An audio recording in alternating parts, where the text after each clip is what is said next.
Très heureuse de vous retrouver ce vendredi. Madame, Monsieur, bonjour. Place à l'actualité du monde tel qu'il se porte et tel qu'il nous porte. Israël normalise ses relations avec les Émirats arabes unis. Un rapprochement diplomatique et par conséquent aussi commercial. C'est le troisième pays arabe avec lequel l'État hébreu scelle la paix après l'Égypte et la Jordanie. Et cela s'est fait sous la houlette des États-Unis.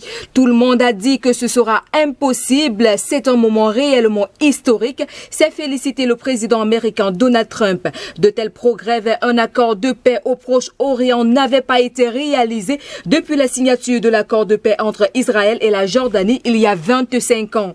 Benjamin Netanyahou a lui aussi employé le terme historique dans un tweet pour désigner, je cite, un accord de paix entre les deux grands pays amis. Aujourd'hui, nous ouvrons une nouvelle ère de paix entre Israël et le monde arabe, a-t-il déclaré. C'est la plus grande avancée vers la paix entre Israël et le monde arabe de ces 26 dernières années.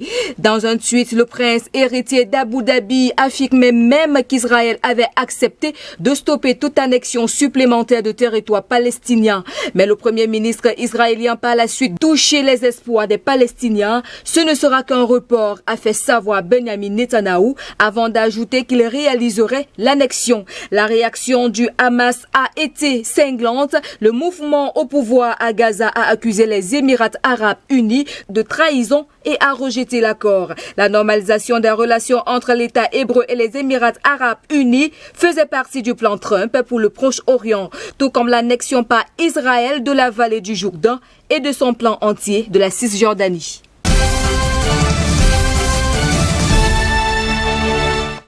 Au Liban, les députés se sont réunis hier jeudi pour leur première session de travail depuis la double explosion dans le port de Beyrouth. La séance s'est déroulée au palais de l'UNESCO en raison des nouveaux appels à manifester devant le Parlement. Les députés ont entériné et allongé l'état d'urgence décrété par le gouvernement au lendemain du drame.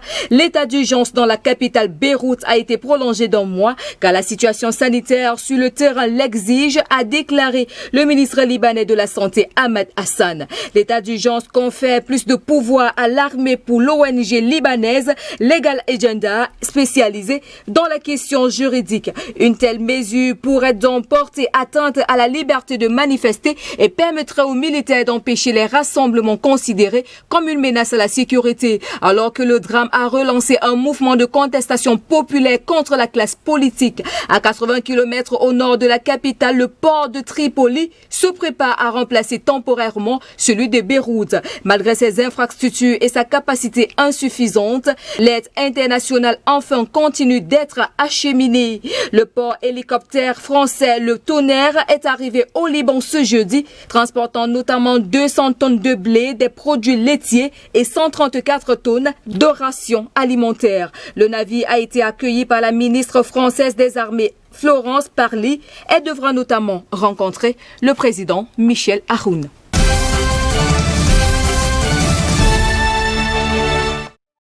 On parle autre chose à présent, alors que Athènes et Ankara s'échappent toujours en Méditerranée orientale. Paris entre dans la danse et apporte son soutien à la Grèce. Dans un tweet rédigé en grec, le président français Emmanuel Macron se dit préoccupé par la situation et appelle à un dialogue apaisé entre chaque partie. Mais il annonce également un renforcement de la présence militaire française dans la région. 2 avions de chasse Rafale, un port hélicoptère et une frégate ont été déployés ce jeudi pour participer à des exercices conjoints avec la marine grecque. Un soutien de la France bienvenu pour le premier ministre grec Kyriakos Mitsotakis. Dans une allocution télévisée, il hausse le ton. Nous restons fermes dans notre engagement envers le droit international et le pouvoir de la diplomatie pour résoudre les problèmes les plus complexes. Nous ne serons jamais de ceux qui aggravent la situation. Pourtant, la retenue n'est qu'un aspect de notre pouvoir. Aucune provocation ne restera sans réponse, a-t-il déclaré. De son côté, le président turc Recep Tayyip Erdogan accuse la Grèce et Chypre d'être responsables des tensions dans la région. Pourtant, lundi, la Turquie avait déployé des navires de recherche au sud-est de la mer Égée, dans une zone riche en gisements gaziers et disputée par plusieurs autres pays.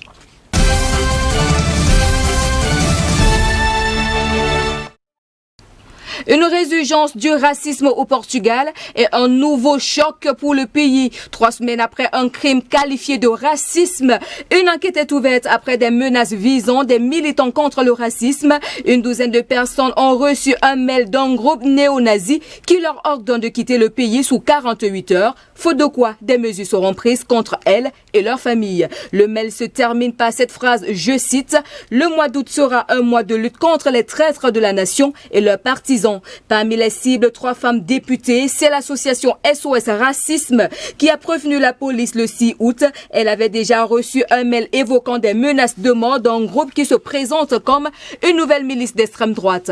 Mamadou Ba, président du SOS Racisme, sort du commissariat où il a témoigné. Notre devoir est de rapporter ces menaces et c'est la responsabilité des autorités d'enquêter. J'espère que nous pourrons enfin combattre l'extrême droite d'une manière efficace, particulièrement parce que ça va au-delà de l'acceptable. Le groupe de quelques 300 adeptes à l'origine des menaces s'appelle Résistance nationale. Le gouvernement est accusé de ne pas prendre cette montée de l'extrême droite au sérieux. Pourtant, le débat sur le racisme est très vif au Portugal.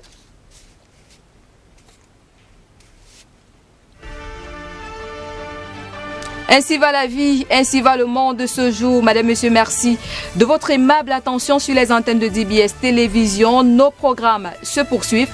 On se retrouve demain lorsqu'il sera 15h. Au revoir.